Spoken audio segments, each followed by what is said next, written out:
From the studios of TV Grace International, here are the ineffable words of God. The gospel of grace on the lips of the man Christ Jesus. Abba Father.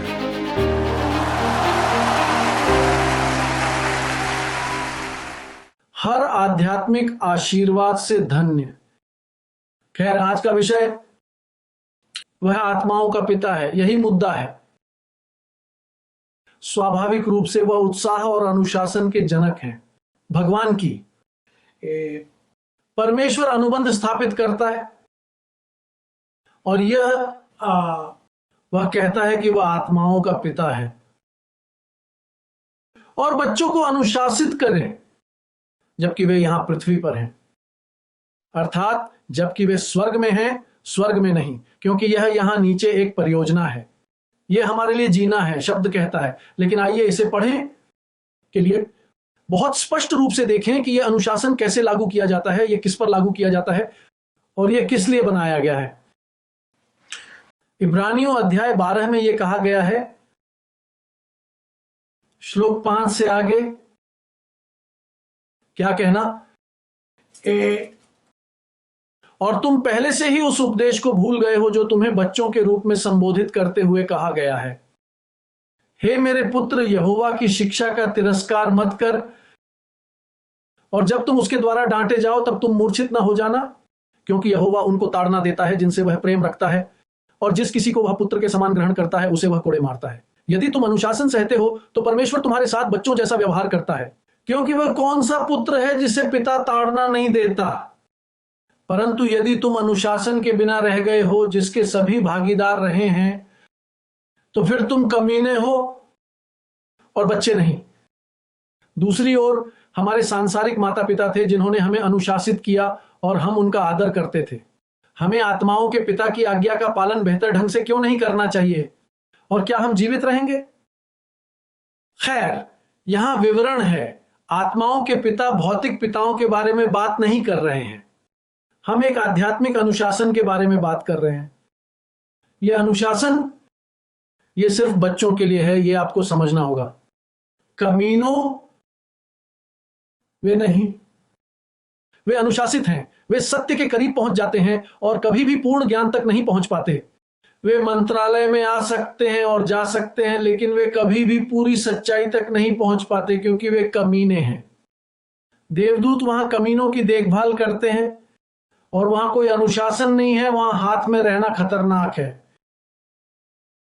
कमीने होने के coverage का इस बीच जो पुत्र है वह स्वर्गदूतों के अधीन, अनुशासन के अधीन, कोड़े के अधीन हो सकता है और हमेशा सुरक्षित रहता है, क्योंकि उन्हें अनुशासित करने का उद्देश्य यह है कि वे जीवित रह सकें ताकि वे जीवन में शासन कर सकें। और यह पृथ्वी पर एक परियोजना है, जैसा कि मैंने आपको बताया था। और आत्माओं का पिता एक ही है, दो नहीं।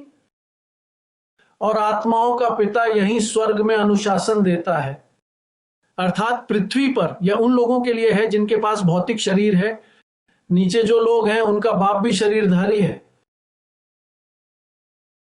कहते हैं यह आस्तिक को जीने के लिए शिक्षित और तैयार करने के उद्देश्य से एक अनुशासन है, ताकि वह अच्छे से, शांति और आराम से रह सके। अनुशासन वह ज्ञान है जो मन अर्थात आत्मा तक पहुंचता है,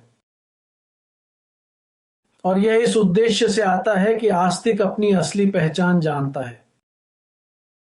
वह पहला उद्देश्य है अपनी समझ की आंखों को रोशन करना, ताकि आप अपनी असली पहचान जानते हैं, क्योंकि यहीं से खुशी शुरू होती है।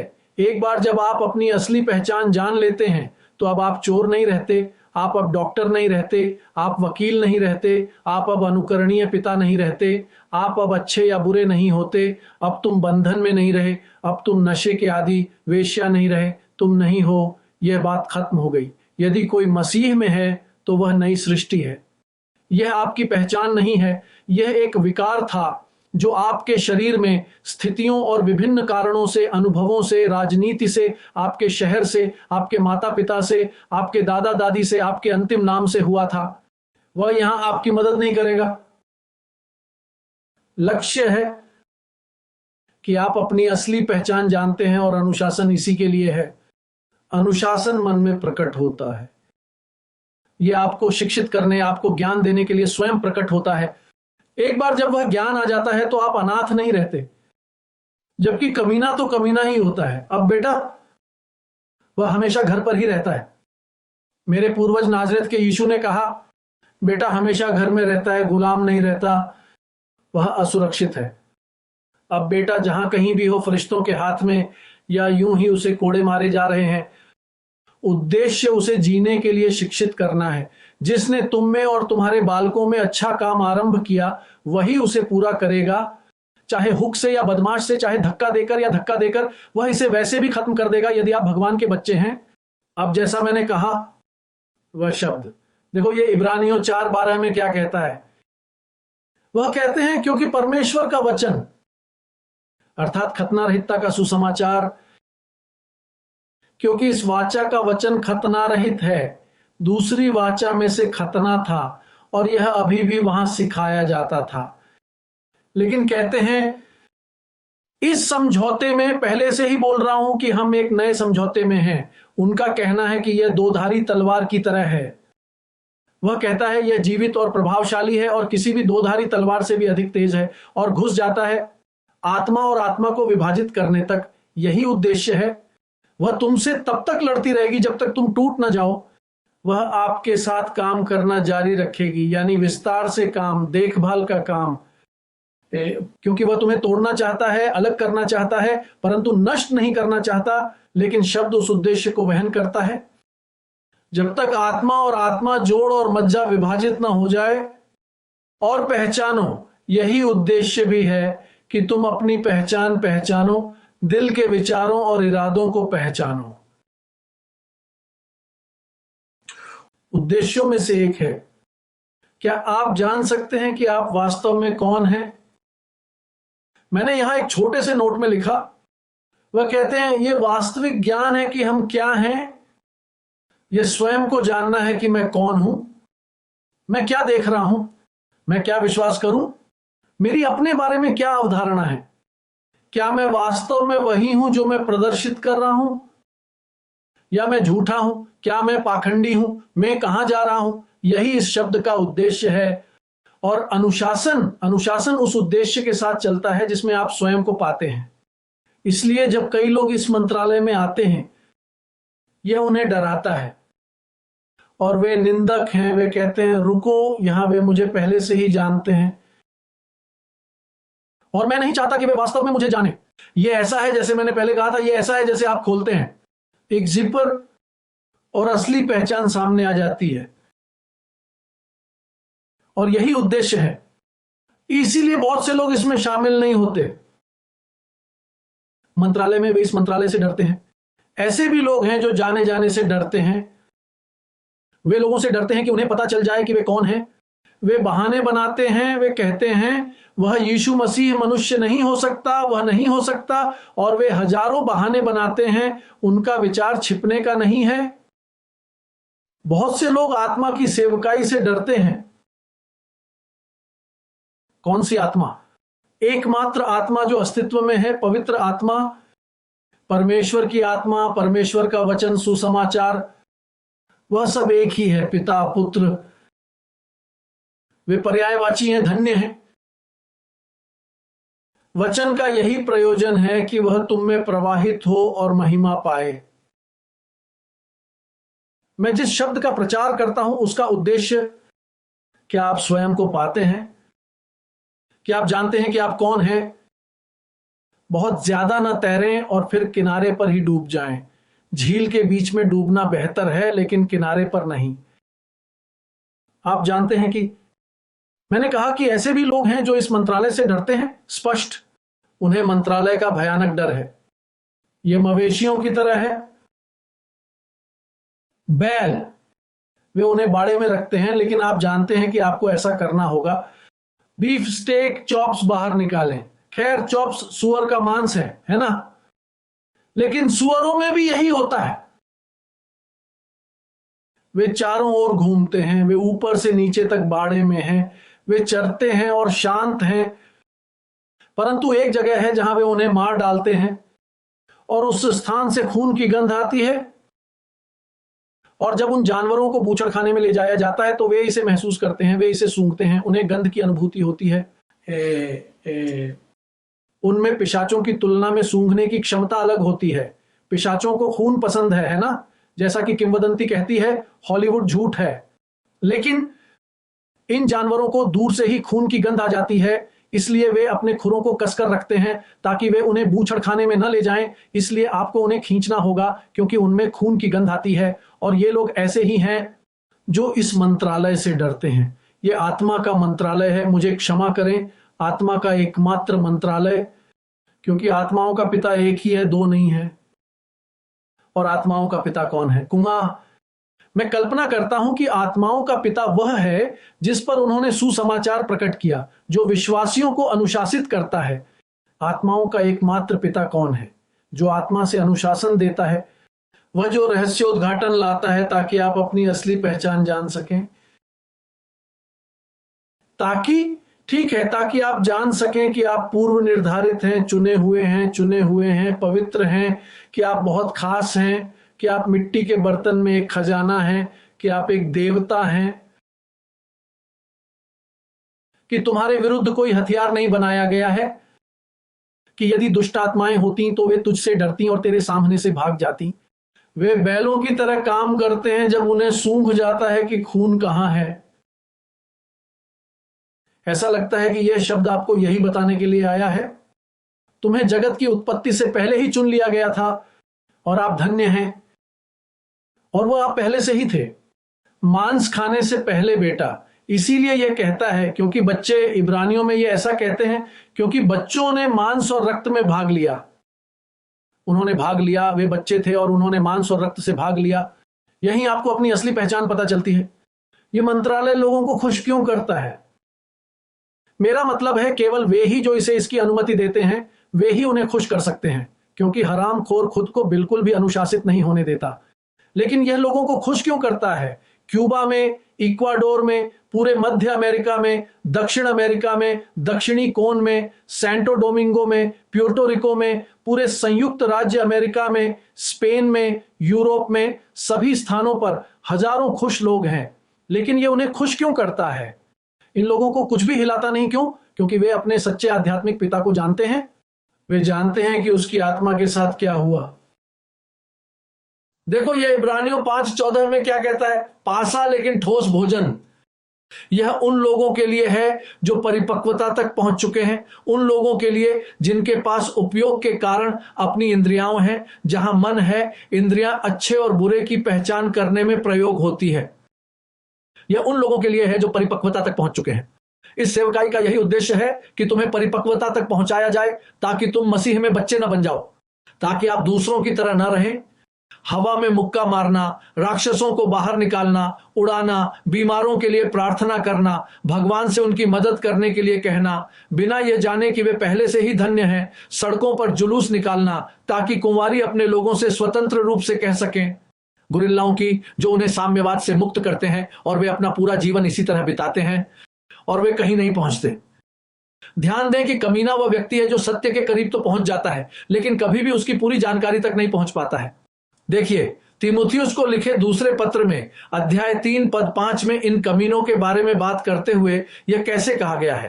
कहते हैं, जिसके पास भक्ति का स्वरूप होगा, लेकिन वे इसकी प्रभावकारिता से इनकार करेंगे, इनसे बचें।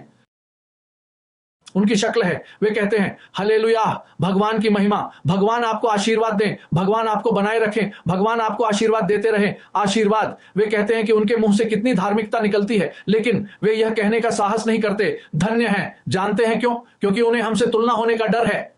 वे जानते हैं कि मैं विश्वास का पिता हूं, सिद्धांत का पिता हूं, बिना पाप के। और वे जानते हैं कि आप धन्य हैं, लेकिन वे उस वाक्यांश विज्ञान से डरते हैं।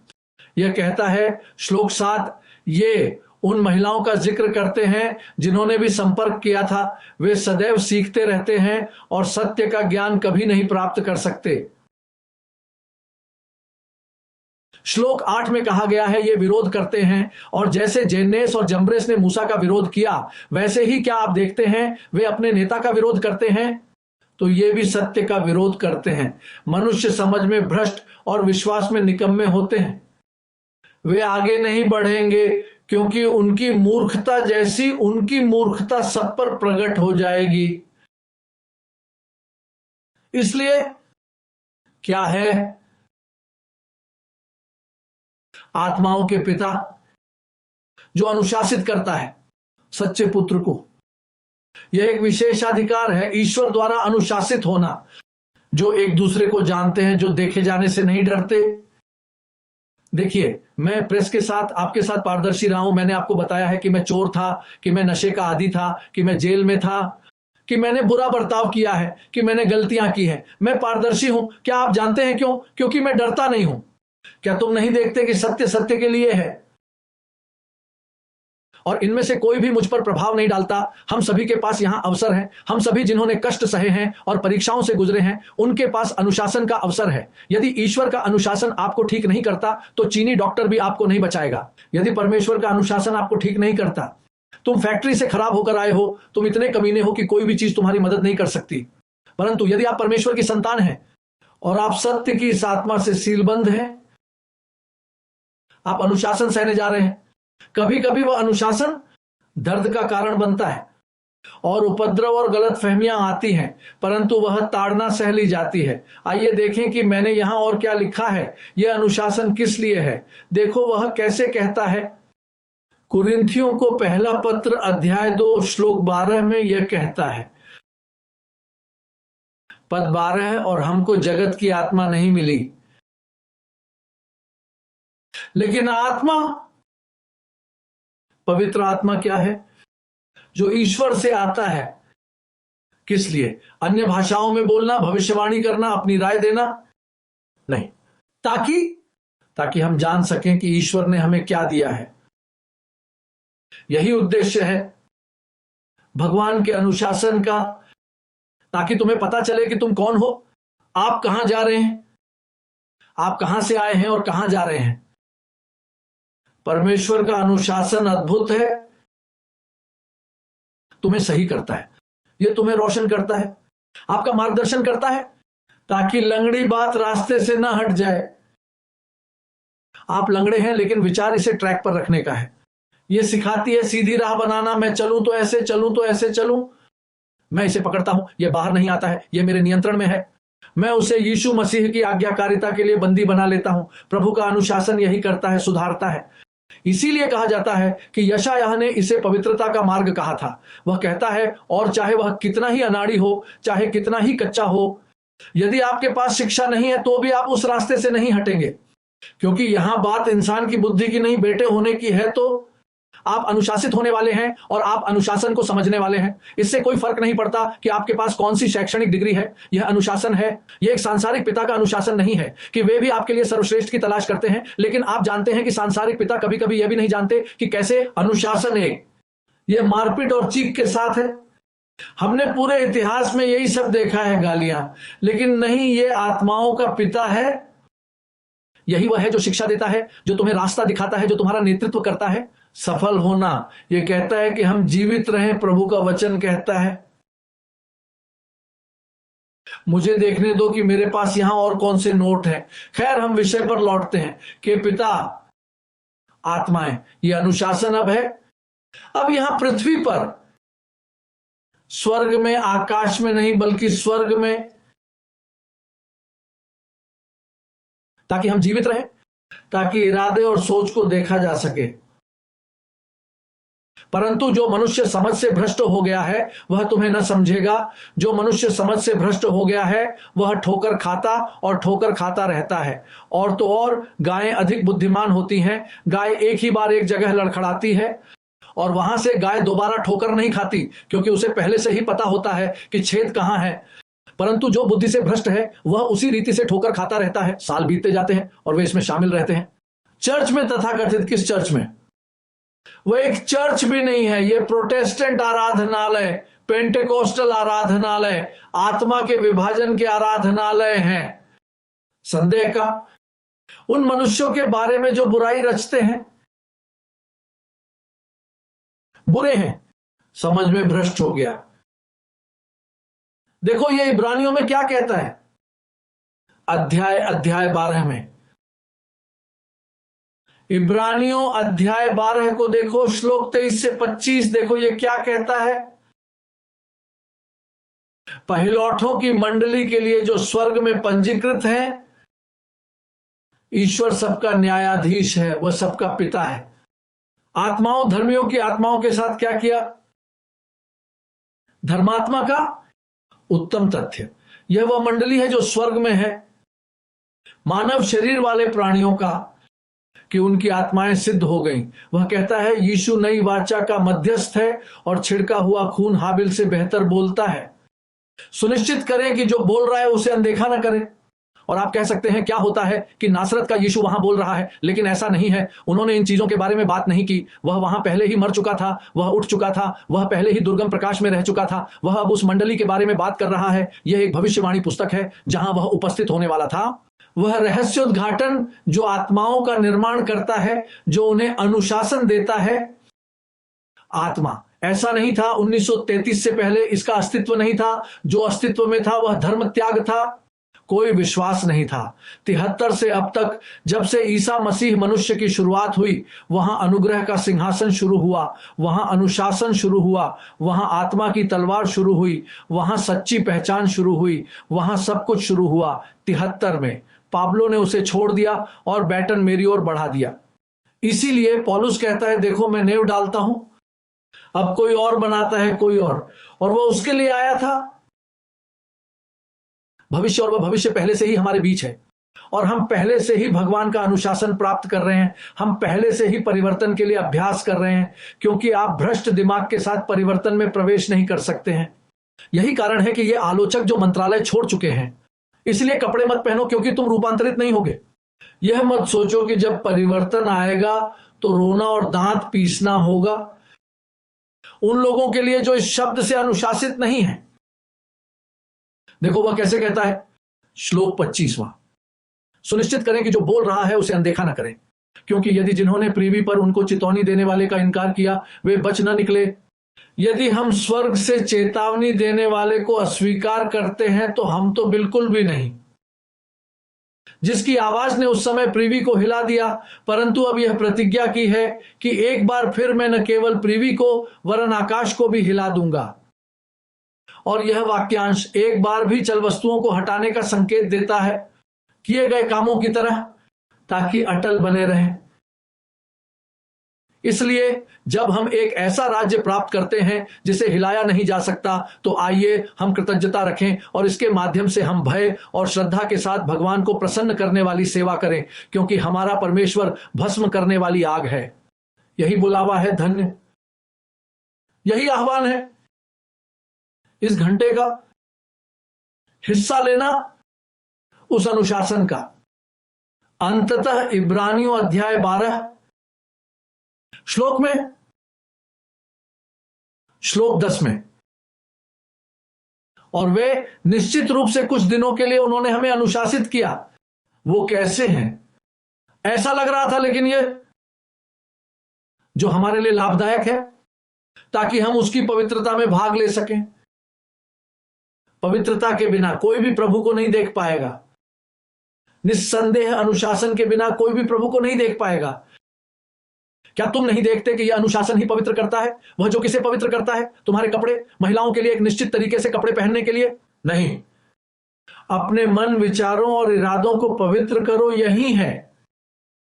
जो महिलाएं बाहरी चीजों पर निर्भर रहती हैं, वे ब्यूटी सैलून में जाकर केवल घमंड के बारे में सोचती हैं, क्योंकि तुम्हारा मन पवित्र नहीं हुआ है। उनके पास शरीर के साथ कठोर व्यवहार करने, अपने शरीर को पवित्र करने का एक तरीका है, लेकिन वह पवित्रता नहीं है, धन्य है। हम उनकी पवित्रता, उनके अनुशासन, उनके सुसमाचार में भाग लेते हैं।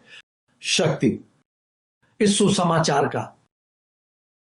इसलिए वह मनुष्य जिसकी समझ भ्रष्ट है, मैं जो बोलता हूं वह एक कान से अंदर जाता है और दूसरे से बाहर निकल जाता है। वे ऊंचे समुद्र के मौसम फलक हैं, बिना पतवार के, और बिना किसी लंगर के वे टिक नहीं पाते। वे यहां से वहां जाते रहते हैं। वे सत्य के करीब पहुंच जाते हैं और कभी भी उसके पूर्ण ज्ञान तक नहीं पहुंच पाते। वे व्यवस्था को अपने हाथों के पिछले हिस्से की तरह जानते थे और वे यहां आते हैं। वे इसे अपने हाथों के पिछले हिस्से की तरह जानते हैं, लेकिन वे पीछे हट जाते हैं। कुत्ता अपने पास लौट आता है उल्टी करी। हर आशीर्वाद से धन्य प्रिय चर्च, मैं तुमसे प्यार करता हूं। अपने पिता का अनुशासन प्राप्त करो। धन्य है। अगली बार तक